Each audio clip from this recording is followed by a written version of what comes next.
Goal setting can be a roller coaster of emotions, from the highest highs of success to the laughable lows of mishaps. Here's a collection of stories that highlight the unpredictable journey of setting and achieving goals, with a mix of humor and inspiration. The marathon that wasn't.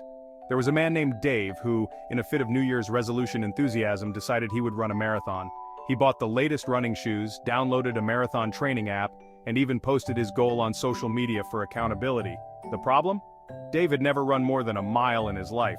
His first run lasted exactly 7 minutes before he had to walk back home completely winded. Undeterred, Dave stuck to his training for a few weeks, but his progress was slow. He hadn't factored in that training for a marathon requires, well, training. The day of the marathon arrived, and Dave lined up with thousands of other runners, pumped and ready.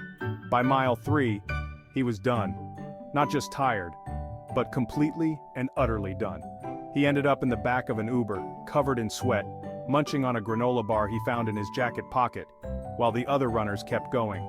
Though Dave never completed the marathon, he learned the importance of setting realistic goals and breaking them down into manageable steps.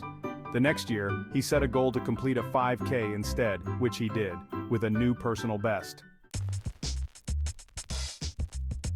The perfect diet plan. Sarah had a goal to lose 20 pounds by summer, and she was determined to do it by following the latest fad diet she found online. It promised fast results with minimal effort. Just eat nothing but cabbage soup for a month. Sarah stocked up on cabbage, carrots, and celery and set to work.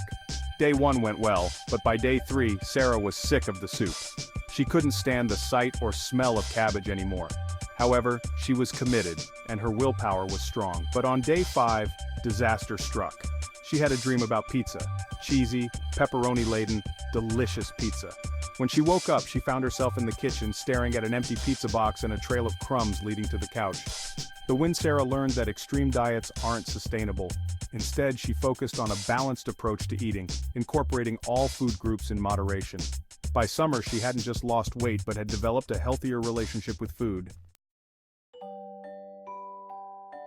The home gym hero. Tom decided to get in shape, and instead of joining a gym, he set up a home workout space. He bought weights, resistance bands, and even a yoga mat. He was ready to become the epitome of fitness. His first workout started well, but within minutes he realized that exercising at home had its distractions. First, his dog wanted to play tug-of-war with the resistance bands, then his phone kept buzzing with notifications, and finally, he knocked over a lamp doing burpees. By the end of his first week, Tom hadn't completed a single workout without some kind of interruption. But instead of giving up, he decided to embrace the chaos. He turned his dog into a workout partner, fetch with resistance bands, anyone, silenced his phone, and even incorporated household chores into his exercise routine. Vacuuming lunges became a thing. The win. Tom may not have had the perfect workout environment, but he found ways to make exercise work for him. His creative approach made fitness fun and sustainable, and he achieved his goal of getting in shape.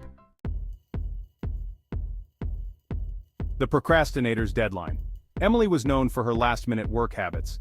When she was assigned a big project at work with a 2-month deadline, she vowed to change her ways. She made a detailed plan, complete with daily tasks and milestones. But old habits die hard. Every day, something seemed more urgent: checking email, reorganizing her desk, or watching just one episode of her favorite show. 2 days before the deadline, Emily panicked. She hadn't even started the project. Fueled by coffee and adrenaline, she pulled an all-nighter, scrambling to finish. She completed the project with minutes to spare, but not without a few hilarious mishaps, like accidentally sending her boss a meme instead of the final report. The win.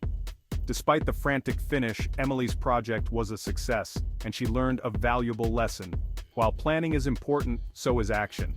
She now breaks her projects into smaller tasks and tackles them right away, avoiding the stress of last-minute work. These stories remind us that goal setting is rarely a straightforward path. Fails are just as important as wins because they teach us resilience, adaptability, and the importance of laughter along the way.